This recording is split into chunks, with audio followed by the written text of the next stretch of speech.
대선 경선 4강 대진표 확정됐는데요. 일단 3강 플러스 1 이렇게 봐야 될 것 같습니다. 김문수, 한동훈, 홍준표. 근데 나경원 후보 이제 예상하신 분들 대부분 많을 텐데 이제 안철수 후보가 이제 어제 올라갔고요. 그리고 국민의힘 대선 2차 경선은 그럼 이렇게 되면 찬탄 반탄 2대2 구도가 되는 것이고 나경원 후보가 탈락하면서 일단 구도 변화가 이렇게 형성이 됐기 때문에 앞으로의 이제 경선에 어떤 영향을 미칠 것인가 관심이 모아지고 있고요. 다들 아시는 것처럼 이제 1차 토론을 끝내고 이 컷오프를 하는 기준은 100% 여론조사를 하되 국민의힘 지지자 그리고 무당층 이렇게 해서 50대 50으로 여론조사를 받았습니다. 이제 그러다 보니까 민심에서 안철수 후보가 나경원 후보를 제치고 4강에 오른 것 아니냐라는 이제 분석이 나오고 있는 것이고요. 한편으로는 또 나경원 후보는 왜 탈락했느냐 이제 이런 분석과 해설들도 뒤따르고 있습니다. 드럼통 마케팅은 실패한 건가요? 그러니까 뭐 여러모로 이제 나경원 후보는 페이머스와 노토리어스의 차이를 좀 이제는 인지하셨지 않았을까? 너무 어렵습니다. 그러니까 이제 영어로 멋진 표현입니다. 유명과 악명인데. 유명과 악명. 근데 이제 지금 이제 과거에는 그런 얘기 있었잖아요. 부고 빼고는 정치인은 다 좋다. 맞아요. 정신 자기 죽었다는 부고. 그러니까 이제 예전에는 전통적인 미디어만 있었기 때문에 기사가 일단 나서 내 얼굴 나오고 이름이 나오면 정치인한테 나쁠 거 없다라는 건데 지금은 뉴미디어와 올드미디어가 이제 같이 이제 결부되어 있는 세상이기 때문에 만약에 악명 높은 기사가 하나 나오면 그게 이제 SNS와 유튜브를 다 휘감으면서 나에 대한 그 어떤 유명도가 올라가는 게 아니라 악명성이 더 널리 퍼지거든요. 와. 그래서 하나가 드럼통이고 두 번째가 이제 콜드플레이를 가지고 어찌 보면 디스인포메이션 가짜 뉴스를 사실상 만들어낸 거란 말이에요. 네. 근데 가짜 뉴스도 심지어 그냥 영상을 내려서 끝냈으면 되는데 영상을 내렸다가 다시 올려서 이 영상은 콜드플레이와 관계가 없음. 이걸 붙여놓고 다시 그냥 올렸단 말이에요. 왔다 갔다 한 거죠. 그러니까 이제 이런 게 지금 약간 나경원 후보가 과거의 어떤 관성이나 관습에 좀 젖어 있어서 오선 중진이다 보니까 뭔가 좀 요즘 시대를 읽는 눈이 좀 뒤떨어졌던 건 아닌가라는 생각이 좀 들고요. 저는 콜드플레이가 진짜 너무한 것 같은 게 그건 가짜 뉴스였죠. 진보적인 가수잖아요. 근데 그 사람을 갖다가 이렇게 자기 지지한다는 식으로 너무했던 것 같아요. 어떻게 보셨어요 이번 경선 결과? 저는 나경원 후보를 보면 참 마음이 아픕니다. 네. 지난번 친하세요? 전혀 친서 관계는 물론커녕 지인 관계조차 전혀 없고요. 참 가슴이 좀 아픈 게 왜냐면은 이분이 왜 이런지 알겠어요. 이분이 지난번 국민의힘 당대표 전당대회 당시가 상당히 정치 인생에서 뼈아픈 기억이었던 것 같습니다. 그때 좀 또 가물가물한데 어떻게 됐죠? 그분이 원래 윤석열 정부의 저출산 고령사회위원회 위원장 대통령이고요. 부위원장이었다가 당시 여론조사가 괜찮게 나오니까 당대표 출마를 하려고 전당대회 출마를 하려고 어찌 보면은 상당히 이제 여론의 동향을 보고 있었습니다. 근데 그러던 와중에 이미 친윤그룹과 윤석열 당시 대통령은 친윤 후보를 점지한 상태였죠. 김기현 당시 의원을 이제 점지한 상태였죠. 그래서 나경원 후보는 그래도 그 당시 나가고 싶어 했는데 굉장히 나경원 후보를 되게 굴욕적으로 이제 예를 들면은 당시 어떤 나경원 후보가 헝가리 모델로 저출산 대책을 세울 수 있다 이렇게 얘기하니까 바로 대통령실에서 그거는 우리 정부 입장 아니다. 1억 주겠다 이런 얘기가 기억나요. 그러면서 온갖 그 다음에도 계속 모욕을 주는 방식으로 이 사람을 좌절시켰거든요. 그래서 저는 참 이 사람이 이번 탄핵 국면에서 한 행동들을 보고 참 속도 없지만 그래도 정말 절박하구나 라는 걸 느꼈습니다. 근데 이 사람 보면요, 왜 제가 짠하다라는 생각이 드는 게요, 여론 조작의 가능성이 있는 선거들에 다 상대편에 있었어요. 이준석, 나경원 당시 두 후보가 전당대회 때 당대표 후보였고요. 네네. 그리고 오세훈 나경원 서울시장 후보였고요. 경선 때. 그리고 다시 나가보려고 했었던 전당대회가 본인을 좌절시켰던 대통령실에서 찍어 눌렀던 그 선거였습니다. 그래가지고 이분이 아마 이제는 이 방법을 쓰지 않고서는 내가 5선인가 6선 많이 했잖아요. 네. 이제 한번 당권 정도는 잡아야, 내가 한 경력상으로 봤을 때 당권 정도는 잡아야 내 이력의 정점을 찍는 것 같은데 그거 하나 잡기가 이렇게 어렵구나. 해가지고 아마 이번에 특단의 대책을 본인 나름 세웠던 것 같은데 아까 박영식 에디터께서 너무 정확하게 말씀해 주셨어요. 악명성만 높였다. 페이머스가 아니라 너토리어스입니다. 박 에디터님 그거 우리 같이 연구해가지고 논문 하나 쓰죠. 세계적인 연구가 됐고 뉴미디어 시대의 이 정치인들의 유명성과 악명성에 대한 소고 이런 거. 아니 뭐 콜드플레이나 드럼통이 어쨌든 화제였기 때문에 뭐 이제 이런 게 이제 일반적인 그러니까 여론에 어떻게 작용하는지에 대한 뭐 이해가 좀 떨어지지 않았나라는 말씀을 드린 거고요. 지금 안 그래도 막 댓글 주시는 분들이 계셔가지고 보니까 지금 쇼츠는 아예 그냥 지웠네요. 예, 콜드플레이 쇼츠는 아예 그냥 지워버렸습니다. 네. 그렇군요.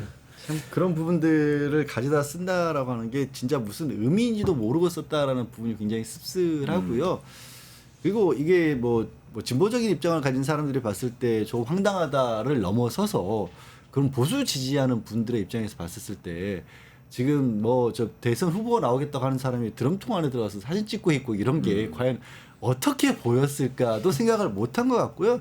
근데 이제 근본적인 원인은 그런 것들도 있지만 구도 자체가 얘기 나온 것처럼 이제 반탄이나 찬탄이라고 했었을 때 대표 그룹의 선두 그룹에 있었던 게 이게 반탄에 대해서는 딱 명확하게 김문수 홍준표가 있고요.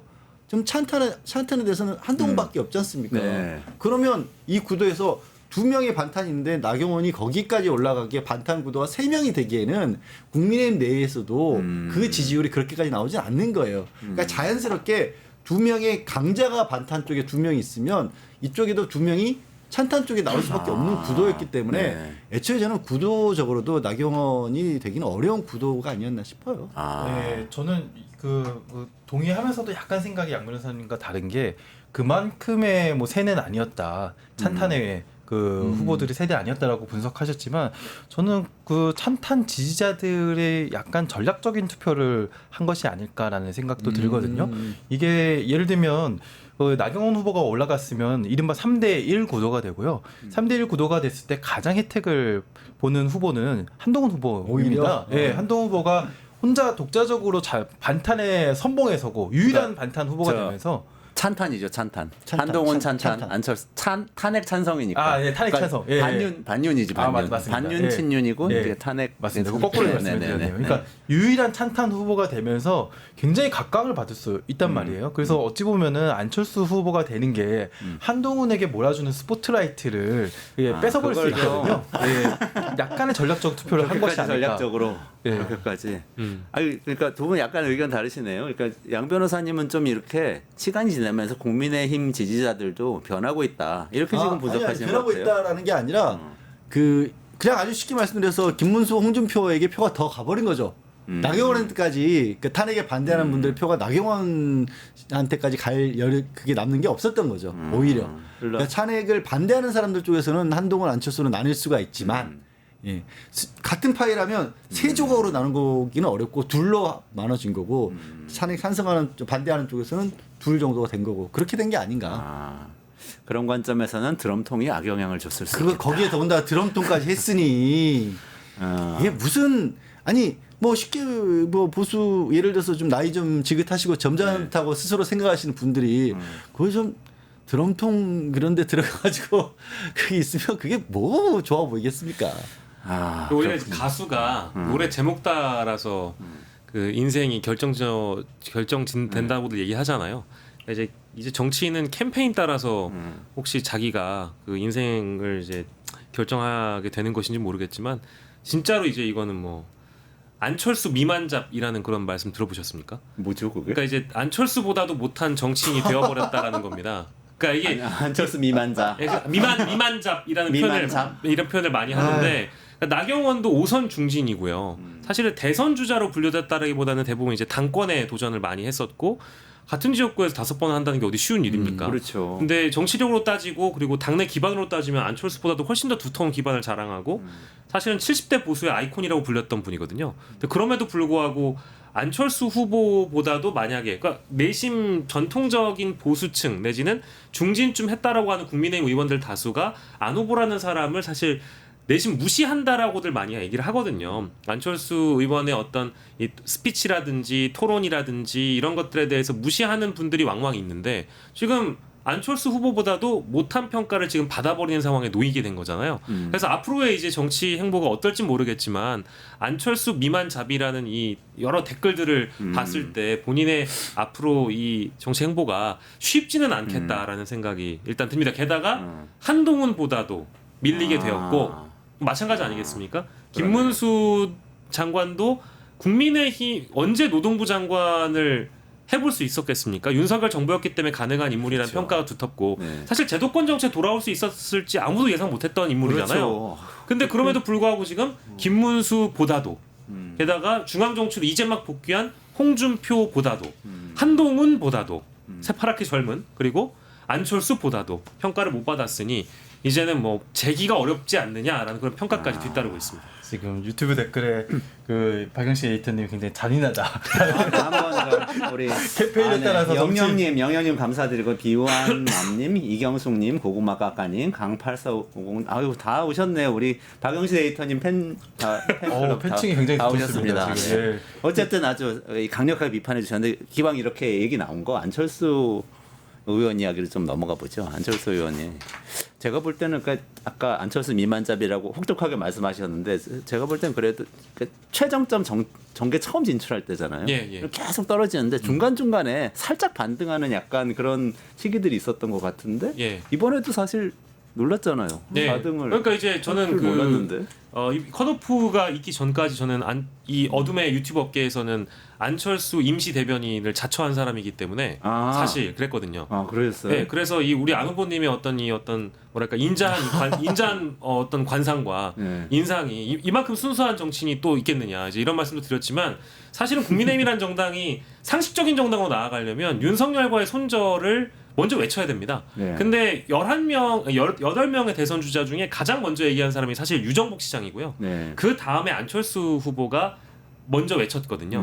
그러다 보니까 한동훈 후보도 물론 이제 윤석열과의 어떤 관계성을 부정하거나 부인한다는 게 자신의 과거를 부정하는 것과 동일하지만 안철수의 그것과는 좀 다른 무게로 읽히는 게 있습니다. 그러니까 왜냐하면 안철수는 단일화의 아픔만 있었을 뿐 그 이후로는 계속해서 특검에 대한 소신, 특검에 대한 찬성 혹은 윤석열에 대한 탄핵 찬성 이런 걸로 나아갔던 존재이거든요. 그래서 대선 주자 중에는 제일 상식적인 목소리를 냈던 사람 중에 한 명이다.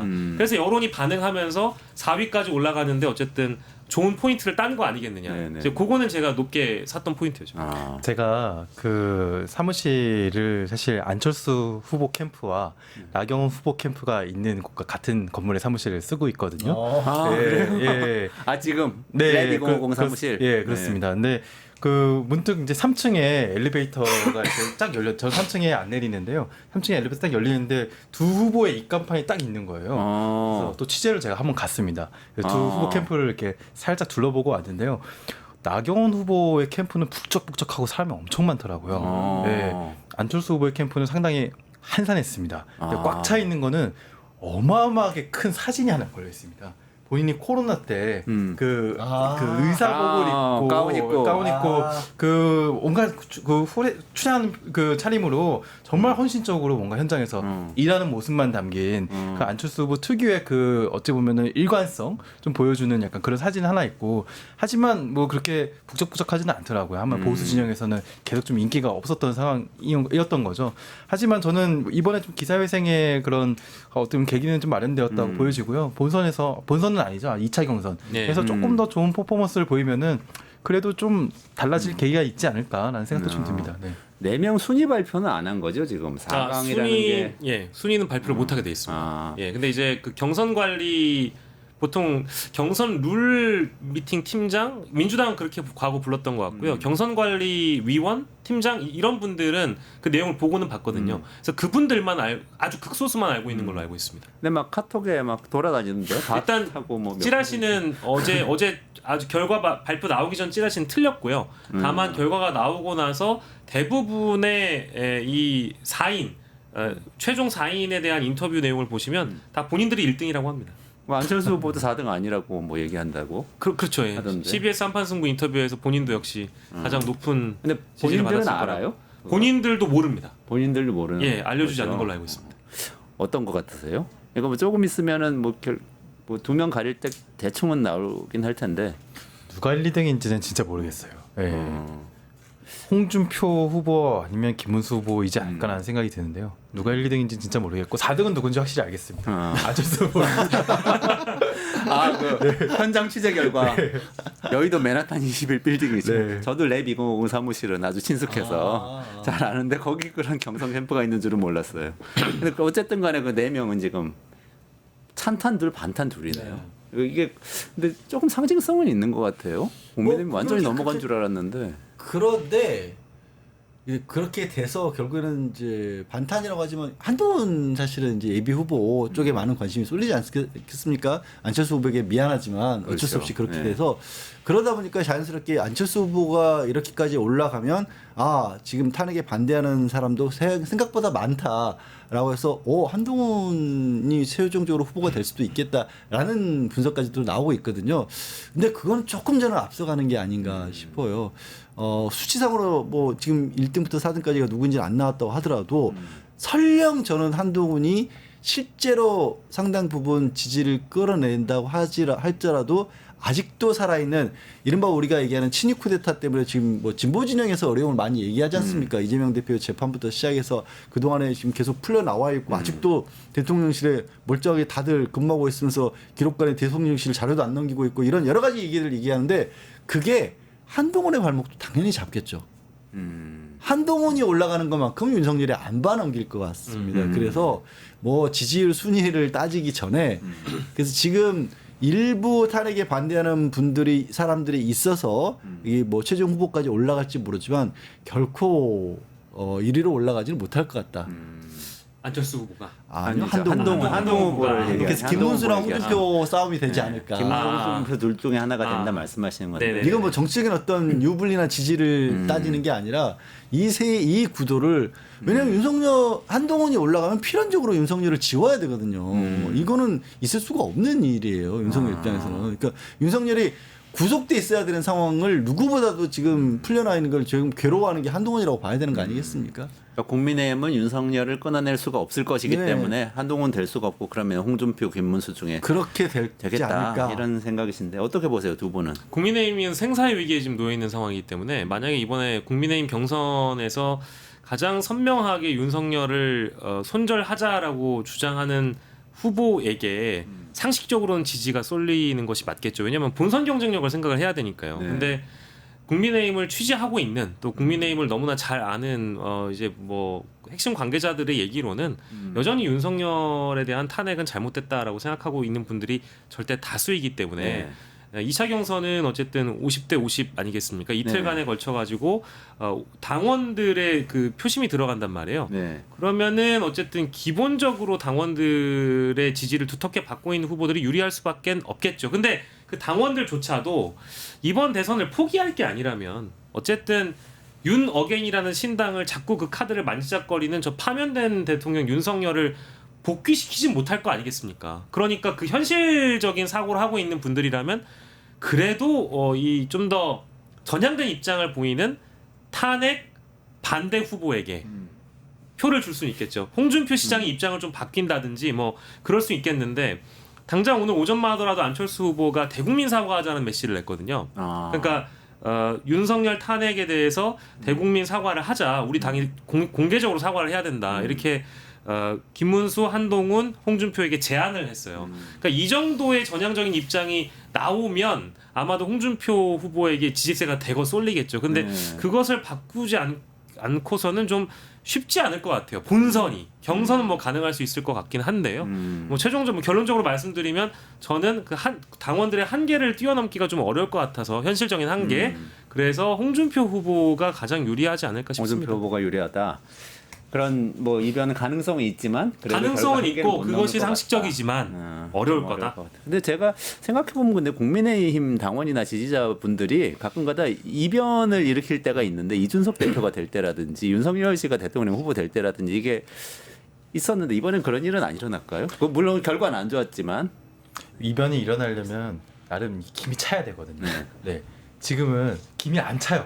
계속 누군가 김을 계속 빼고 있습니다. 네, 그래서 이번에는 이변이 일어나기가 좀 어렵지 않느냐라는 생각이 드는데요. 그래서 저도 박영신 에디터님 말씀하신 대로 홍준표 후보나 김문수 후보가 상당히 유력하지 않을까. 않을까라고 생각이 듭니다. 근데 저는 좀 단 하나 좀 짚고 넘어가고 싶은 게 있는데요. 이번 그 경선 토론 과정에서 윤석열의 내란 그리고 비상계엄에 대한 이슈가 너무 나오지 않습니다. 예, 은근슬쩍 얘기하고 넘어가고, 예, 뭐 본인은 뭐 안타깝다, 뭐 이런 식으로 넘어가고 얘기하고 넘어가는데 저는 이 내 후보가 아주 명확하게 이 사안들에 대해서 자신들의 생각을 좀 진솔하게 얘기하고 또 하나하나 뭐 전체적인 평가 총평을 하기가 어려우면 몇 가지 쟁점들 있잖아요. 네. 뭐 위헌적 요소라든지 뭐 국회 침탈이라든지 이런 것들에 대해서라도 좀 토론을 한번 하고 넘어갈 필요는 있겠다. 이건 역사의 기록이잖아요. 네네. 네, 그래서 이거 넘어갈 필요가 있고 그 과정들이 있으면은 저는 언젠가 국민의힘이 다시 회생할 수 있는 시기가 올 거라고 봐요. 근데 지금 토론조차 안 하고 토론조차 약간 안 하고 있다. 왜냐 토론하면은 이 명확한 입장을 밝혀야 되니까 그렇죠. 그게 좀 두려운 것 같은데요. 토론해야 된다고 뭐 생각합니다. 바퀴벌레 자동차 바퀴 이런 것만 얘기하고 있고 지금 일정이 그런 토론들 진행하면서 가게 되나요? 국민의힘 경선이 지금 미디어데이 오늘 했다고. 예, 미디어데이 보도가 오늘 나오던데. 했고요. 김문수는 한동훈을 선택했고 안철수는 김문수를 선택했고 토론 상대로. 예, 한동훈은 홍준표를 선택했고 홍준표는 한동훈을 선택해가지고요. 한동훈이 3번을 토론하고요. 김문수가 2번을 토론하고요. 네. 홍준표가 2번을 토론하고 안철수는 1번 토론합니다. 그때 좀 그런 구체적인 얘기 토론을 해주면 좋겠네요. 일단 기대를 해보고 실망할 수도 있지만 파이팅 안철수. 네, 기대는 해보고 자 오늘 지금 시간 좀 길게 했는데 요거는 그냥 짚고 다음번에 좀 그 윤영주 대표님 특히 얘기해 주시면 좋겠어요. 민주당 쪽에 이재명 후보 선거법 재판 일단 있는데 요거는 대법원이 전원 합의부에 넘겼죠. 그런데 이제 이게 어떻게 될 것이냐에 대해서 여러 가지 전망을 할 수 있지만 요거 좀 일단 좀 지켜보기로 하고 전원 합의부가 근데 대선 전에 결론을 내더라도 큰 영향 없을 거라는 보도가 지금까지는 이제 많은 것 같습니다. 전원 네. 합의체를 넘긴 것 자체에 이렇게까지 의미부여할 필요는 없다고 생각합니다. 그렇게 넘길 만한 사안이거든요. 네네. 예. 그렇게 좀 많이 합의를 해서 결론을 확실하게 내자 뭐 이런 정도로 이제 이해를 하면 좋을 것 같고 이제 정책을 짚어봐야 되는데 다음 주 잘 정리해 오셔가지고 같이 좀 짚어볼 수 있도록 네. 해주시면 좋겠습니다. 기회를 주시면 좋겠습니다. 네, 오늘 좀 길게 진행했는데 패널 여러분 감사드리고요. 양지열 변호사님, 윤영중 대표님 그리고 박영식 에디터님하고 같이 했습니다. 고맙습니다. 감사합니다. 감사합니다.